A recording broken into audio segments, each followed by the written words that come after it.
The choices you're making were taught by a narcissist in order to make a narcissist.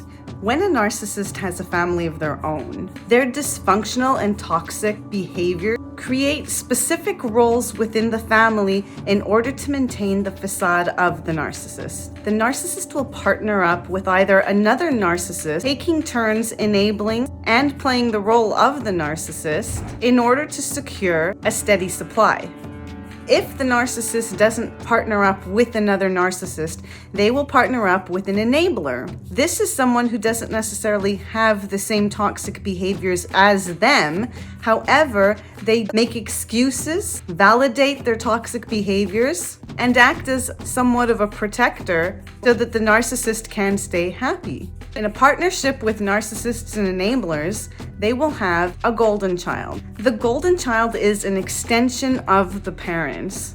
The parents may talk about how incredible and promising and wonderful this child is. They praise and promote this child beyond anything they've actually merited. This makes room for the scapegoat. The scapegoat has two roles. One role is pointing out the hypocrisy and unfairness that they observe in the family. The second thing the scapegoat does is they unify the rest of the family because the family has to gang up on the scapegoat in order to shut them up from pointing out unfairness and hypocrisies. So when the scapegoat is attacking the narcissistic parent, the golden child will assist the narcissist by pointing out how unfair the treatment coming from the scapegoat is and how the narcissist parent doesn't deserve this. This creates alliance with the narcissist. They work together to protect. If you've got another person who could be the clown, they can get another attack in on the scapegoat while all the gaslighting is happening and crack a joke at the scapegoat's expense, which will have everyone roaring and laughing, maintaining control of the situation. In order to align with emotionally well-adjusted people, you have to be an emotionally well-adjusted person yourself. The only information you have on interacting with other humans is dysfunctional information. You might emulate a different character. From your standpoint, the golden child seemed to have it pretty good. You might be a scapegoat in your family, but go to school and emulate the golden child. This is where you become the bully, where you might make comments at the expense of somebody else to get a laugh. The person who did that where you come from thrived and was glorified and loved for these behaviors. So you go to school and you try them on, you poke fun at someone, you act entitled, and then what happens? You get reprimanded for doing the same thing that nobody stepped in and reprimanded the person who did it to you when that happened. But now you're being reprimanded. Healthy people don't tolerate this crappy behavior. It becomes frustrating and baffling. It's as though everyone has a manual except you, and you're always saying and doing the wrong things, and everybody knows except you. All of your failed attempts leave you desperate to connect. Combined with a low sense of self-worth from the abuse of the narcissistic family dynamic, you find yourself choosing low-value partners and friendships because you don't feel worthy of anything better. You overlook the blatant flaws of other people, hoping that they will in turn ignore your perceived flaws. You find yourself people-pleasing and overextending yourself, trying to get a place at their table. And you put the idea of a romantic relationship on a pedestal. Because you didn't experience anything that resembled love and warmth growing up in this narcissistic, dysfunctional family, you believe that it's something that comes later. When that relationship comes into your life, you're thinking that this person is going to provide you with all the love you haven't had and all the love that you'll ever need. They will find this to be incredibly needy of you. All of these behaviors that come from a place of being desperate to connect are actually traits of covert narcissism. Shyness, self-consciousness, insecurity, defensiveness, sensitivity, self-absorption, a sense of superiority, and teasing people, and other methods of passive aggression.